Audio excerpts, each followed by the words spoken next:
खुशामदीद इस नए वजाहती तज्जिए में।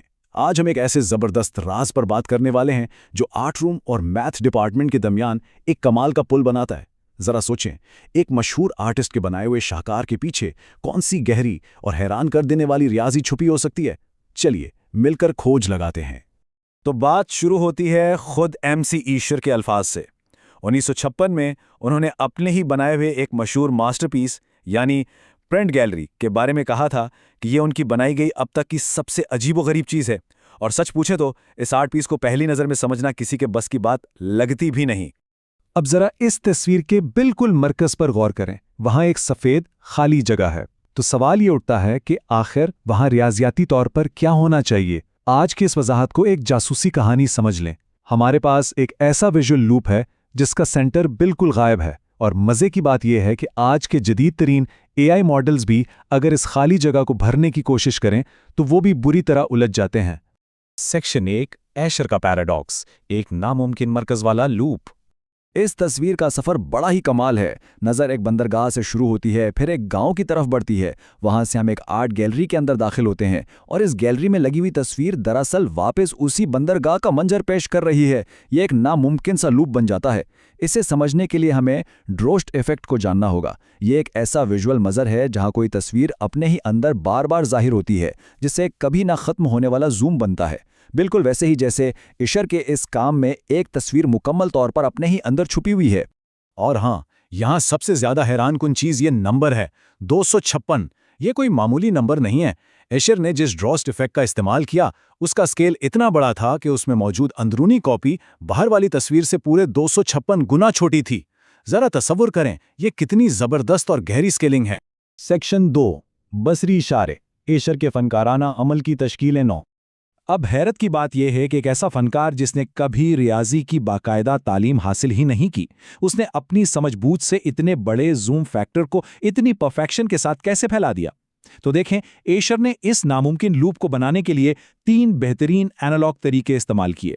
सबसे पहले एक सीधी रेफरेंस तस्वीर बनाई, फिर एक मुड़ावा यानी वॉर्प्ड ग्रिड तैयार किया, और तीसरे कदम में एक एक टुकड़े को इस वॉर्प्ड ग्रिड पर शिफ्ट कर दिया। इस तरह एक सीधा सा जूम एक शानदार और घूमती हुई लूप में बदल गया। इस वॉर्प्ड ग्रिड में बहुत से गहरे राज छुपे थे। अगर आप गौर करें तो लकीरें थोड़ी सी मुड़ जाती हैं ताकि अलग अलग स्केलिंग की वजह से बनने वाला दबाव रिलीज हो सके।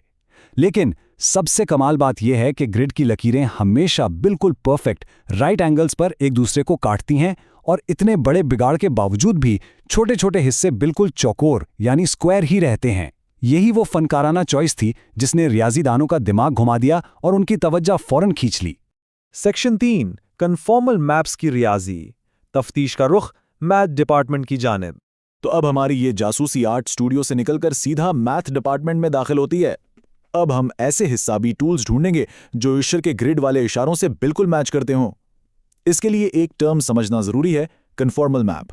ये एक ऐसा फंक्शन है जो 2D स्पेस से 2D स्पेस में काम करता है, जहां एक इंतहाई छोटे यानी माइक्रो लेवल पर भी शक्लें अपनी असल हालत में बरकरार रहती हैं। यही वो जादू है जिसकी वजह से ईशर के बनाए गए छोटे छोटे मुरब्बा पूरी ग्रिड के बुरी तरह मुड़ने के बावजूद भी परफेक्ट मुरब्बा ही रहते हैं। अब यहां सवाल यह है कि इस सारी कहानी में कॉम्प्लेक्स नंबर्स हमारे असल हीरो क्यों हैं। देखें, अगर हम रियल नंबर्स का इस्तेमाल करते हुए इन शक्लों को ट्रांसफॉर्म करते तो नतीजा क्या निकलता? शक्लें पिचक जाती और मुतवाज़ी उल अज़ला जैसी अजीब सी बन जाती। लेकिन दूसरी तरफ कॉम्प्लेक्स नंबर्स का इस्तेमाल इन छोटे चौकोर हिस्सों की शेप को बिल्कुल नहीं बिगड़ने देता। ये कॉम्प्लेक्स नंबर्स ही हैं जो कन्फॉर्मल मैप्स को इतनी खूबसूरती से मुमकिन बनाते हैं।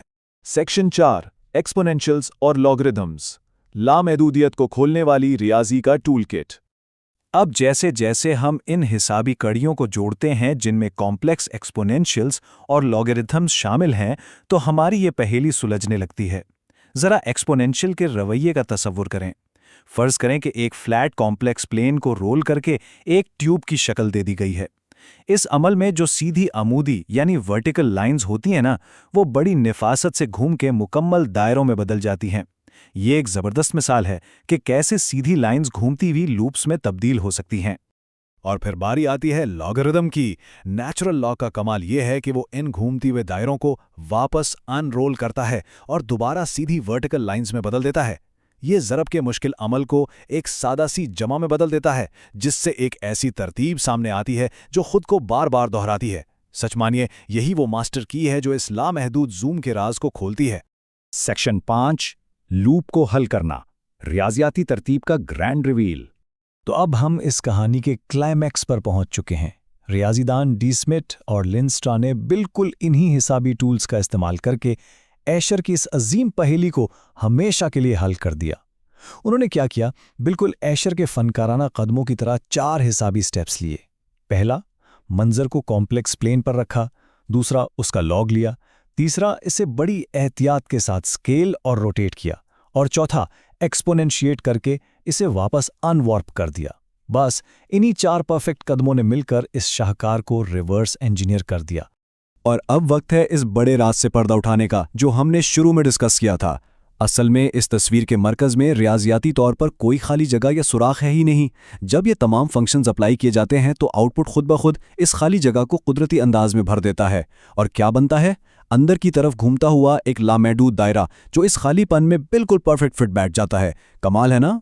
सेक्शन 6, आर्ट और रियाजी का मिलाप, हुस्न और साख्त का गहरा कनेक्शन। जरा पीछे हटकर इस पूरी बात पर गौर करें। ये कितना हैरान कुन है कि एशर जैसे आर्टिस्ट की वजदानी आर्ट के पीछे दरअसल इलिप्टिक फंक्शंस और नंबर थ्योरी जैसी मुश्किल रियाजी खामोशी से काम कर रही थी। ये हमें बताता है कि आर्ट बनाने वालों और रियाजीदानों दोनों का असल मकसद एक ही होता है, ऐसी गहरी साख्तों की तलाश जो एक दूसरे के साथ मुकम्मल और खूबसूरत अंदाज में जुड़ सकें। चाहे आप इसे आर्ट का हुस्न कह लें या रियाजी की सच्चाई, दोनों एक ही अफाकी मंजिल की तरफ जा रहे हैं। तो इस दिलचस्प वजाहती तज्जिए को ख़त्म करते हुए मैं आपके जहन में एक सवाल छोड़ना चाहता हूँ। ऐसी और कितनी गहरी और आफाकी सच्चाइयाँ हैं जो इस वक्त दुनिया के खूबसूरत तरीन आर्टवर्क्स के अंदर छुपी बैठी हैं, बस इंतज़ार कर रही हैं कि कोई दुरुस्त हिसाबी ऐनक लगाकर उन्हें देखे। ज़रा सोचिएगा, ये ख्याल हमारे इर्द गिर्द की दुनिया को देखने का पूरा ज़ाविया ही बदल देता है।